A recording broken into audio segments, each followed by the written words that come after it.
Hello everyone, and welcome back to Gone Legends.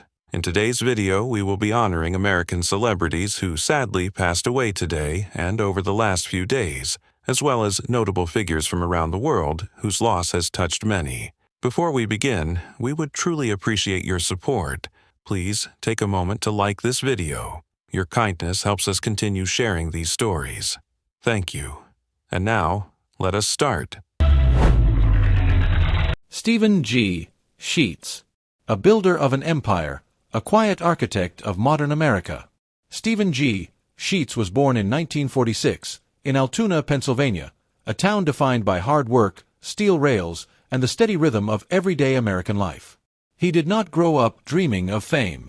He did not chase spotlights or red carpets. His ambition was quieter, steadier, forged in discipline and patience. He grew up inside a family business, a small regional convenience store operation started by his father. To many, it was just a place to buy gas, coffee, and snacks. To Stephen, it was a living organism, a system, a promise. After graduating from Penn State University in 1969, Stephen joined the company full-time. He started from the ground up, learning the operations, the logistics, the people. He understood early that businesses don't grow because of buildings. They grow because of vision. Over the next 5 decades, Stephen G. Sheets would transform a modest regional chain into Sheets, one of the most influential convenience store brands in the United States. Under his leadership, Sheets expanded across Pennsylvania, Maryland, Virginia, West Virginia, and Ohio, eventually surpassing 800 locations and employing tens of thousands. But expansion was never his true innovation. Stephen reimagined what a convenience store could be. He helped pioneer made-to-order food programs long before competitors dared. He embraced technology early, loyalty apps, digital ordering, modern store design, redefining customer expectations nationwide. To employees, he was not a distant executive. He was a mentor, a listener, a leader who believed success meant lifting others along the way. Beyond business, Stephen remained deeply connected to community causes, education, healthcare, veteran support. He believed corporations had moral responsibility, not just profit margins. Then, in 2025, at the age of 77, Stephen G. Sheets passed away. His death did not arrive with spectacle. There were no flashing cameras, just quiet announcements, private mourning, and an industry that suddenly realized how deeply his fingerprints were embedded in its foundation. Today, Sheets continues, privately held, thriving, evolving, a living monument to a man who proved that leadership does not require noise, only clarity. Stephen G. Sheets didn't just build stores, he built systems, he built opportunity, and he built a legacy that will continue long after his name fades from headlines. Victoria Jones, a daughter of Hollywood, a life interrupted. Victoria Jones was born in 1990, into a world few ever truly understand. She was the daughter of legendary actor Tommy Lee Jones, a man whose performances defined generations of American cinema. But Victoria's life was never just an extension of her father's fame. She stepped into acting at a young age, appearing alongside her father in films like Men in Black 2 and later The Three Burials of Melquiades Estrada. For audiences, she was a familiar face, graceful, reserved, quietly present. Yet behind the cameras, Victoria lived in the shadow of a powerful legacy. Growing up around premieres, red carpets, and expectations, she navigated a life where privacy was rare and normalcy fragile. As she grew older, Victoria stepped back from acting. She did not chase stardom. She chose distance. Those close to her describe a young woman searching for identity beyond Hollywood, someone trying to exist outside the roles assigned to her by birth. On January 1, 2025, that search ended tragically. Victoria Jones was found deceased in a San Francisco hotel room at the age of 34. Emergency responders arrived in the early hours of New Year's Day. She was pronounced dead at the scene. Authorities confirmed an investigation was ongoing, and few details were made public.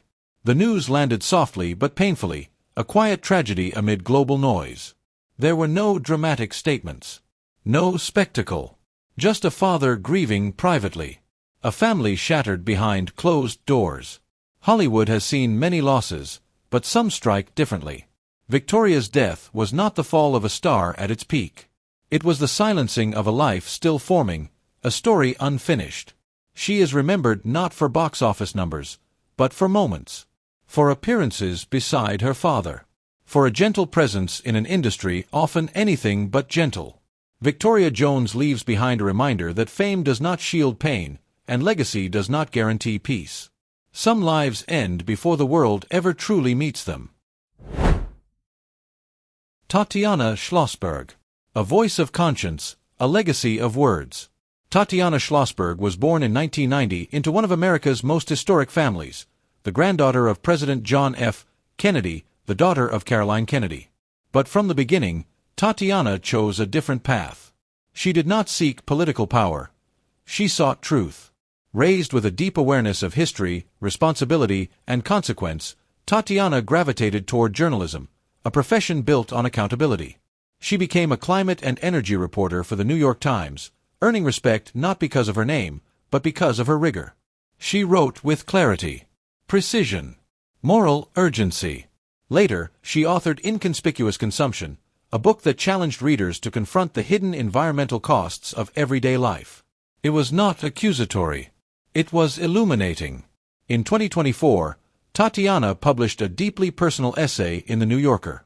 In it, she wrote about illness, motherhood, time, and mortality.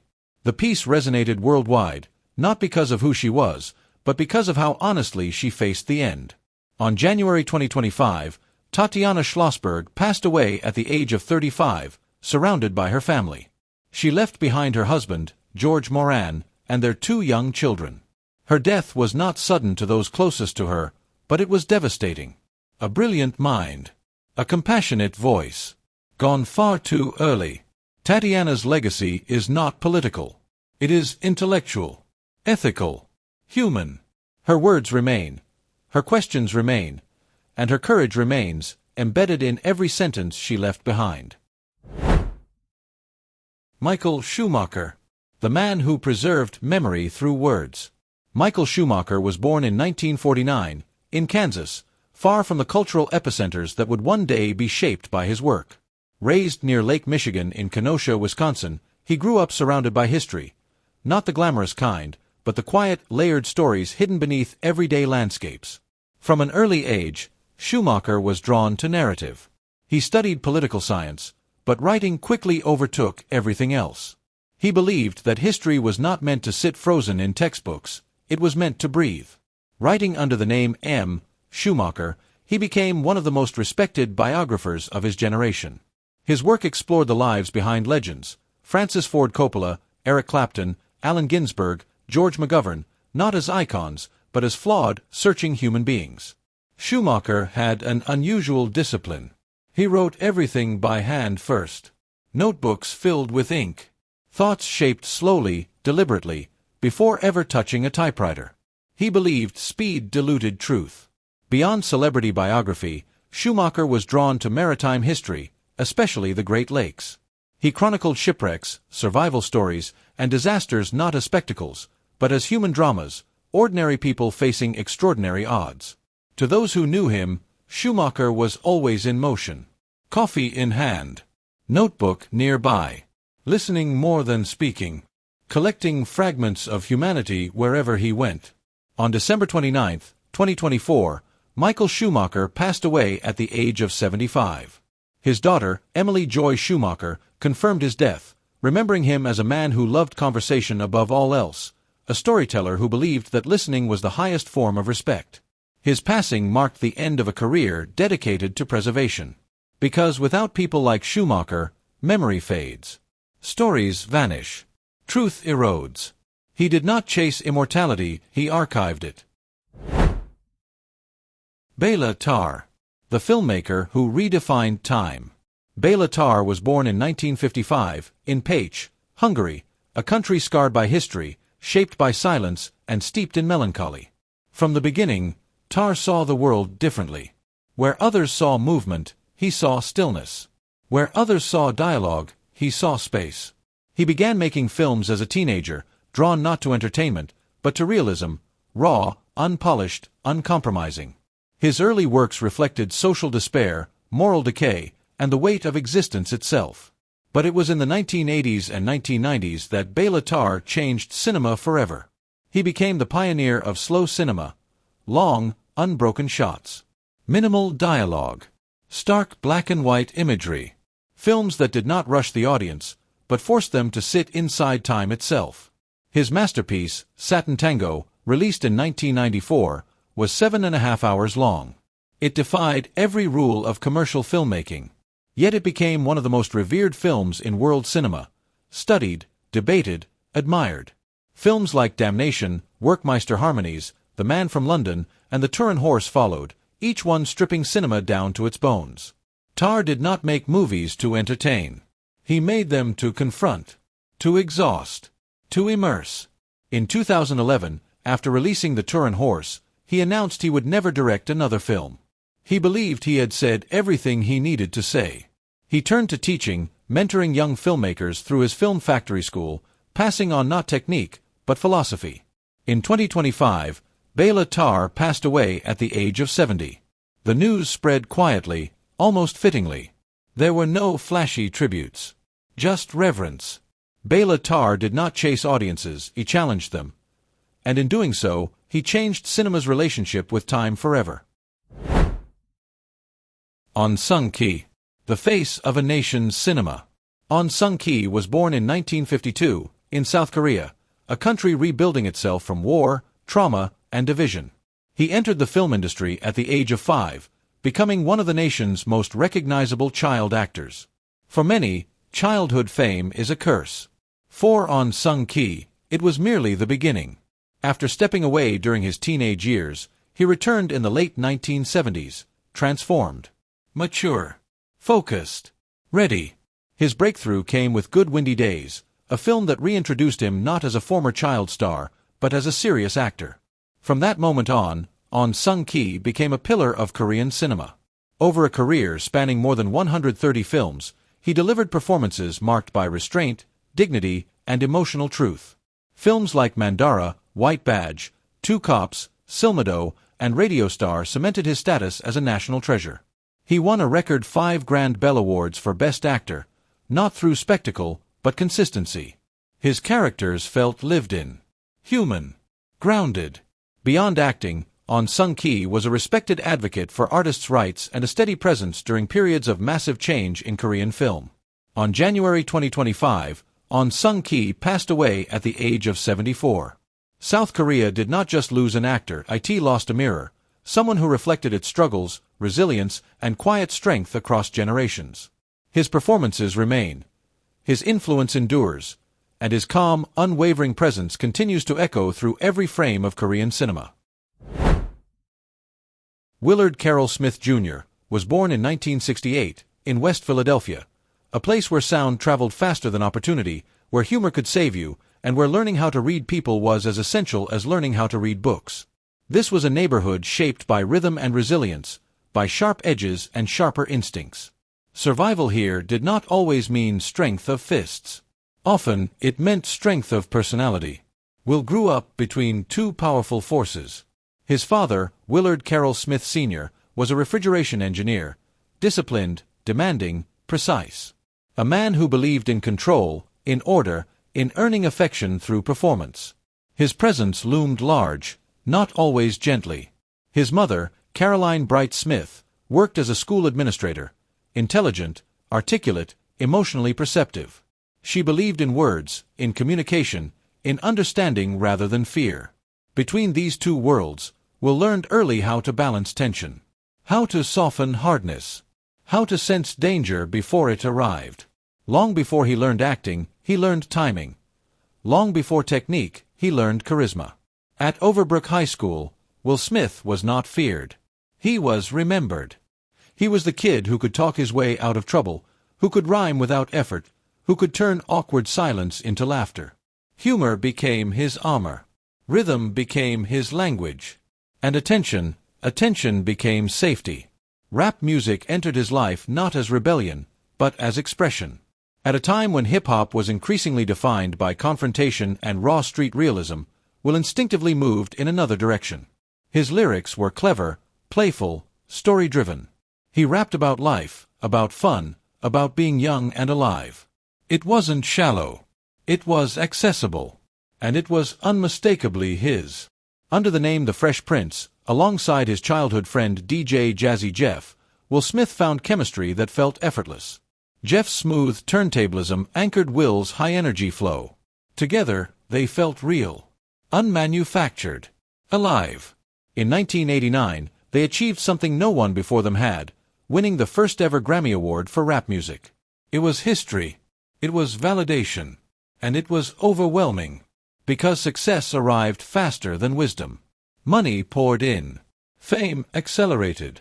And like many young artists before him, Will did not yet understand permanence. Lavish spending replaced planning. Celebration replaced caution.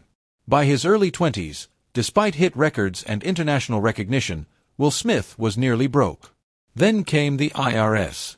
Then came panic. Then came the slow realization that talent alone does not protect you from consequence. Opportunity began to slip. Television arrived not as a dream, but as a rescue. The Fresh Prince of Bel-Air was never designed to change culture. It was meant to stabilize a collapsing career. A sitcom loosely inspired by Will's own life, a street-smart kid from Philadelphia dropped into the rigid, polished world of Bel-Air. But something unexpected happened.